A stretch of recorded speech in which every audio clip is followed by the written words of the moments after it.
Hello bachcho, let us read this question. A ball of mass m is moving with a constant velocity strike against a ball of same mass at rest. If E equal to coefficient of restitution, then what will be the ratio of velocity of two balls after collision? यहाँ जो की concept है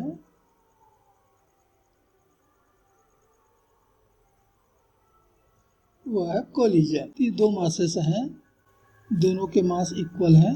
मान लेते हैं कि m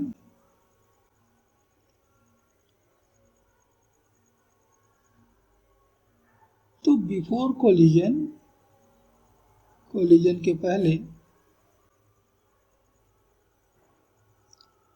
केवल एक मास मोशन में है और उसकी वेलोसिटी हम मान लेते हैं u1 है, जबकि दूसरी बॉडी जो है वो रेस्ट में है और इसलिए इसकी वेलोसिटी u2 बराबर 0 हुआ।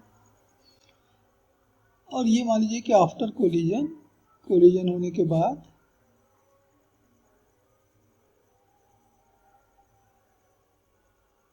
पहला मास v1 वेलोसिटी के साथ और दूसरा v2 वेलोसिटी के साथ मूव करने लगते हैं। Coefficient of restitution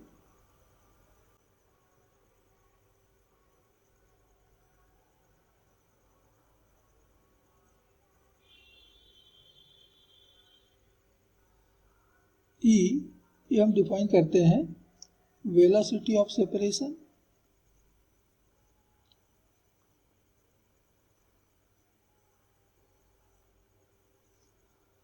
after collision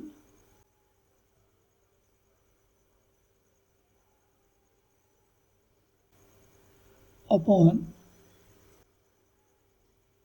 velocity of approach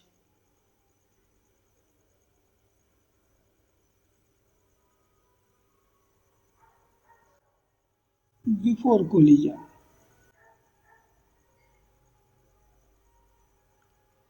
यानी कोलिजन के बाद आगे वाले बॉडी की वेलोसिटी बड़ी होती है, पीछे वाले का कम होता है, जबकि कोलिजन के पहले पीछे वाले का बड़ा होता है, आगे वाले का कम होता है। तो वेलोसिटी ऑफ सेपरेशन यानी किस वेलोसिटी से बॉडी एक दूसरे से सेपरेट हो रहे हैं, तो वह हो रहा है v2 माइनस v1। और किस वेलोसिटी से वो एक दूसरे की तरफ आ रहे थे, तो वह है u1 माइनस 0, क्योंकि यहाँ पर u2 0 है। And therefore v2 minus v1 is equal to e times of u1। तो ये हमारा हो गया इक्वेशन नंबर 1। हमें मालूम है कि चाहे कोलिजन कुछ भी हो, मोमेंटम तो कंजर्व होता है। तो from law of conservation of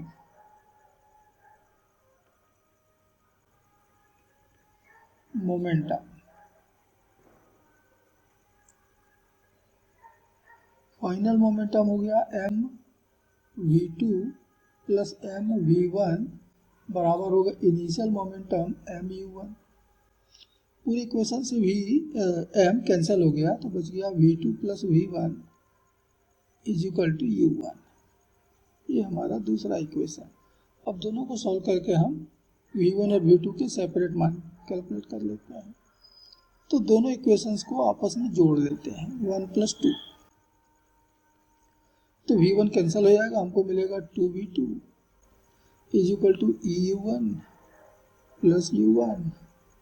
u1 को कॉमन लिया तो 1 plus e and therefore v2 is equal to u1 1 plus e upon 2।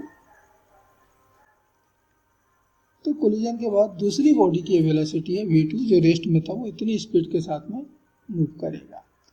और इसी तरह से हम इक्वेशन 2 में इक्वेशन 1 को घटा दें तो v2 कैंसिल हो जाएगा और v1 हमको मिल जाएगा। तो हम इक्वेशन 2 में इक्वेशन 1 घटा दे रहे हैं, तो 2v1 is equal to u1 minus u1, u1 फिर कॉमन आ गया 1 minus e and therefore v1 is equal to u1 1 minus E upon 2।